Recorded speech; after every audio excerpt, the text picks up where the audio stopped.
Me temblaban las manos, no por miedo, no aún, sino por el frío invisible que se instala cuando te arrancan algo desde dentro. Estaba parado en medio del auditorio de la Fundación Innovar, mirando la enorme pantalla donde brillaba el logo de nuestra aplicación, mi aplicación, y el nombre de Javier Morales en letras doradas, como si fuera el único cerebro detrás de todo. La audiencia aplaudía de pie, inversores, periodistas, empresarios. El jurado ya se levantaba con sonrisas para entregarle el premio al Innovador del Año. Javier lo saludaba con esa sonrisa pulida de escuela privada, las manos abiertas, la chaqueta entallada, y ni una sola sombra en su cara, ni un gesto que delatara lo que acababa de hacerme. 3 días antes habíamos brindado en mi salón por haber cerrado la ronda de inversión. Yo había cocinado, él había traído el vino caro. Me dijo que éramos hermanos, que Madrid era nuestra. Y ahora estaba allí, en el escenario, repitiendo nuestras ideas como si fueran solo suyas. Mi algoritmo, mi enfoque en sostenibilidad, mi visión para democratizar el acceso a la inteligencia de mercado. Todo. Hasta el nombre lo había cambiado. Ya no era Inside Root, como lo habíamos registrado juntos. Ahora era solo Root, con su firma por todas partes. Alejandro, susurró alguien detrás de mí, una voz familiar, pero lejana por el estruendo de la ovación. ¿Qué ha pasado? Era Clara, nuestra asistente legal. Tenía el teléfono en la mano. Su cara era una pregunta sin respuesta. Lo registró todo a su nombre, dije. Me oí a mí mismo como si hablara desde otro lugar. Me di la vuelta y salí del salón. Las puertas se cerraron tras de mí con un golpe hueco. Afuera, la noche madrileña estaba húmeda, pegajosa. Caminé sin rumbo. No podía pensar.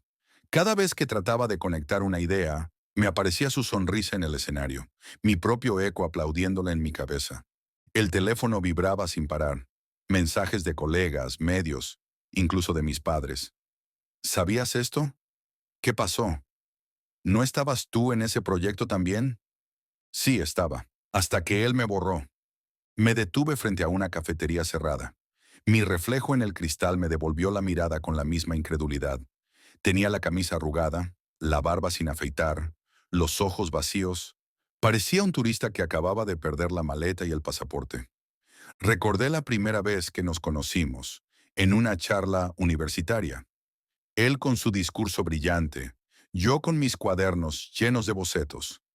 Había visto en él un compañero, alguien que podía ayudarme a levantar algo grande. Compartimos horas, noches, visiones, y él me robó todo. Pero lo peor no era eso. Lo peor era que todos le creían. Dormí en el sofá de mi estudio, sin encender las luces, con el portátil aún abierto sobre el pecho. No soñé, no lo necesité. El despertar fue peor que cualquier pesadilla. Amanecí con una sola idea latiendo en el pecho: entender cómo lo hizo. Cómo Javier logró registrarlo todo sin que yo lo viera venir. Pasé horas revisando los correos, las actas, los documentos firmados durante las últimas semanas, y allí estaba. Clara me había advertido sobre el nuevo contrato que simplificaba la estructura societaria para atraer inversores más rápido. Una firma digital mía en un documento de 18 páginas. Delegación temporal de representación para trámites registrales. Javier me dijo que era un mero trámite. Ese papel fue mi ruina. Lo imprimí, lo dejé sobre la mesa y me quedé mirándolo como si pudiera arrancarle una confesión. Me hervía la sangre, pero no estaba destrozado. No más. Me dolía, sí, pero ya no era un dolor que inmovilizaba. Era el tipo de dolor que afila. Llamé a Clara. Atendió al segundo timbrazo. ¿Estás bien?, preguntó sin saludo. Necesito saber todo lo que sabes, dije. No tengo pruebas directas, pero sospechaba algo. Te estaba investigando movimientos paralelos de Javier. Algunas transferencias, contactos con despachos legales. Mándame todo, no importa cuán pequeño parezca. Enviarme los documentos fue fácil. Entender el alcance del engaño, más difícil. Javier había usado mi confianza como trampolín, y mientras yo celebraba nuestras victorias, él cavaba mi fosa profesional con elegancia quirúrgica. Pero cometió un error. Uno muy simple: subestimarme. Tenía contactos, algunos de los cuales todavía creían en mí. Empecé a hacer llamadas discretas. a un viejo profesor de la escuela de negocios, a un desarrollador con el que compartí un hackathon en Barcelona, a Carmen, periodista de tecnología que una vez me entrevistó. Ninguno me prometió nada, pero todos escucharon. Era un comienzo. Lo más duro fue hablar con mis padres, no por orgullo, sino por la mezcla de decepción y compasión en su voz. Me sentí como un crío que rompió el jarrón de la abuela. ¿Quieres que vengamos?, preguntó mi madre. Number solo necesito tiempo. El tiempo no cura, pero sí organiza. Comencé a documentar todo lo que recordaba. Correos, chats, conversaciones clave. Construí una línea de tiempo detallada. Clara me ayudó con la parte legal. Cada pieza era una hebra del tejido que él había rasgado. Mi objetivo ya no era solo limpiar mi nombre. Era más que eso.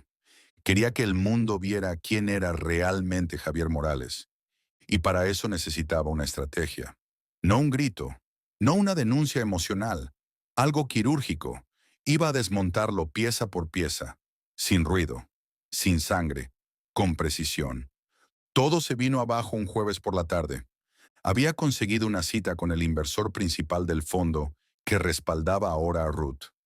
Manuel Saldívar, veterano, metódico, con fama de no dejarse llevar por emociones ni por titulares. Yo tenía el dossier armado. Clara había revisado cada palabra.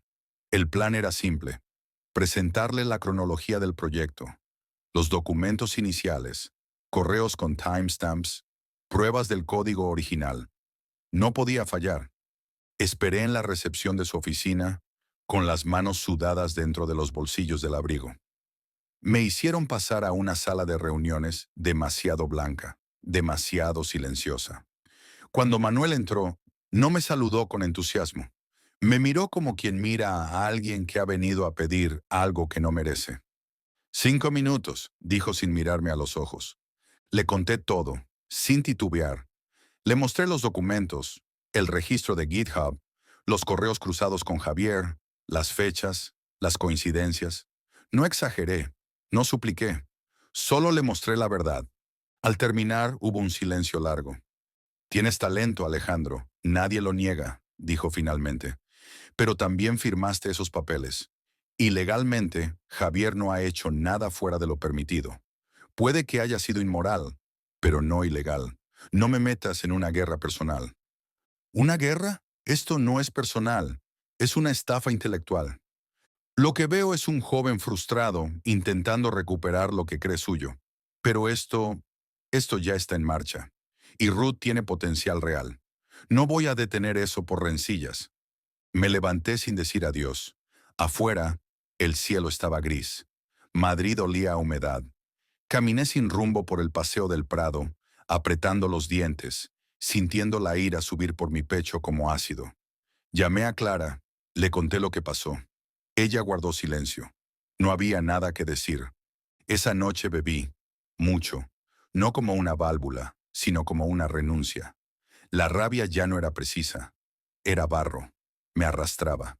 Lloré en la ducha, solo, como un crío. Lloré por la vergüenza, por haber creído en alguien como Javier, por mi ingenuidad. Me sentí ridículo, vacío, un impostor de mí mismo. Desinstalé todas las redes, apagué el teléfono, me metí en la cama con la ropa puesta y no salí hasta que oscureció de nuevo. Soñé con oficinas incendiándose, con mi nombre tachado en portadas que nunca existieron, y por primera vez pensé en rendirme, en irme, empezar de cero en otro país, otro nombre, otro yo. Pero algo dentro no me dejó. Una frase que Clara me había dicho, casi al pasar: no ha hecho nada ilegal, aún. Eso se me quedó, como una astilla, como una promesa. Pasaron semanas sin que nadie supiera de mí. Madrid seguía girando, Javier seguía acaparando titulares, y yo desaparecí. No por miedo, sino porque necesitaba cambiar de piel.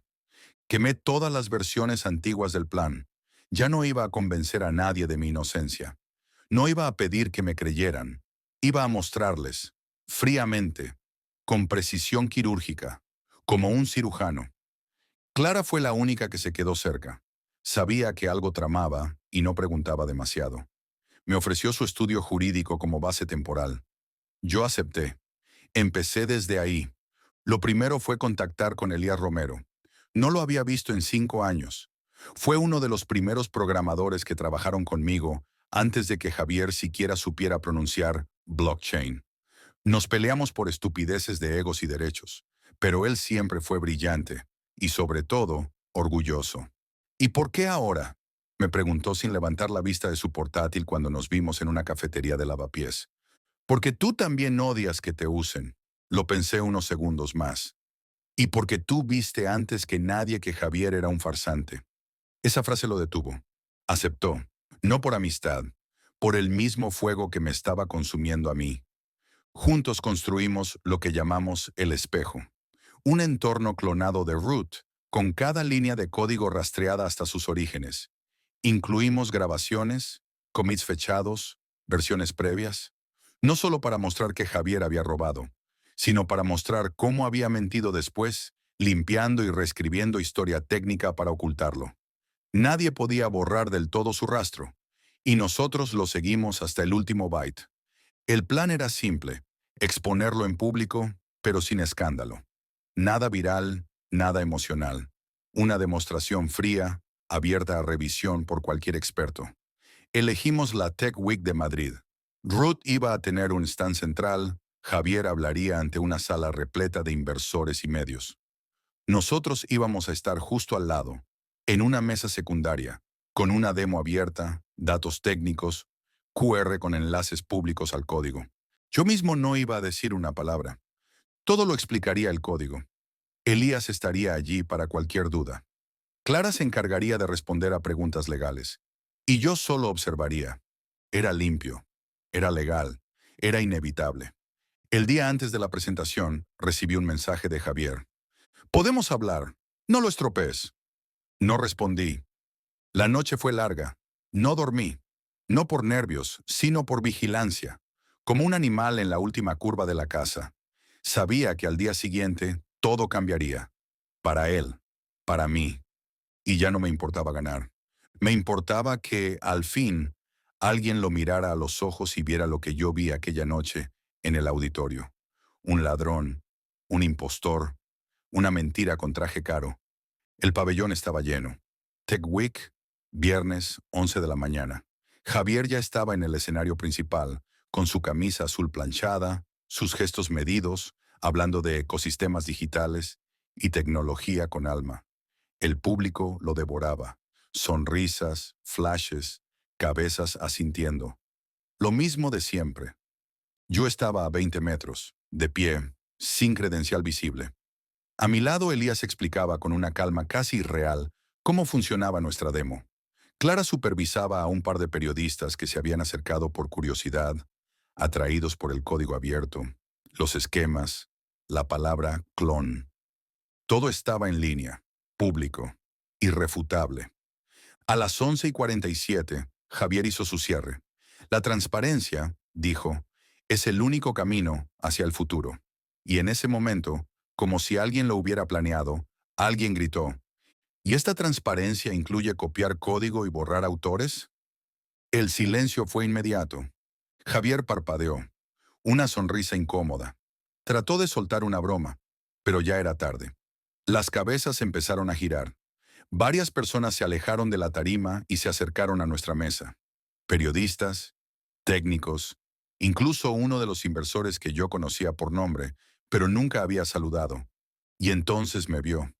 Me crucé de brazos, sin decir nada. Lo observé, cómo se desfiguraba su cara, cómo apretaba los dientes, cómo se giraba hacia uno de sus asistentes, cómo el color se le iba de las mejillas. «Esto es difamación», dijo alto. Elías levantó la mano. «Entonces, demuéstralo. Todo esto está documentado. Todo tiene fechas, firmas, registros públicos. Puedes revisar lo que quieras. O puedes seguir gritando». Javier dio un paso hacia mí. «¿Tú hiciste esto?» «Yo solo mostré lo que ya existía. Tú te encargaste del resto». Vi cómo buscaba algo, alguna frase que lo salvara. Pero solo encontró cámaras, ojos atentos, micrófonos encendidos. Estaba solo. Por primera vez, de verdad, solo. Los periodistas empezaron a preguntar. Uno pidió ver la documentación completa. Otro ya estaba grabando.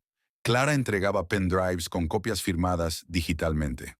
No hubo gritos, no hubo golpes, solo datos. Y la cara de Javier, esa cara, esa máscara agrietada. Un miembro del comité organizador se acercó a él y le dijo algo al oído. Javier bajó del escenario sin terminar la sesión. Pasó junto a mí. Nos cruzamos a menos de 1 metro. Me miró con todo el desprecio que pudo reunir. Esto te va a costar caro, yo lo sostuve con la mirada. Ya me costó, ahora te toca a ti. Y lo vi alejarse, solo, seguido por su asistente, con la espalda rígida y esa elegancia falsa deshaciéndose paso a paso. No hubo aplausos, solo murmullo, solo verdad. No lo disfruté, no era eso. Era justicia, fría, limpia, silenciosa. La sala de juntas estaba vacía, las sillas aún en desorden, como si alguien hubiera salido apurado. Sobre la mesa de roble, una sola carpeta abierta. En su interior, una carta de disculpa firmada por Javier, dirigida al comité de inversores. Clara la encontró antes que yo. La dejó ahí sin decir nada. A través del ventanal, Madrid se extendía como un mapa silencioso. El sol entraba rasante, dorando los bordes de los edificios. Afuera, el mundo seguía. Gente caminando, teléfonos sonando, taxis frenando. Yo me quedé quieto y por primera vez en meses no sentí nada.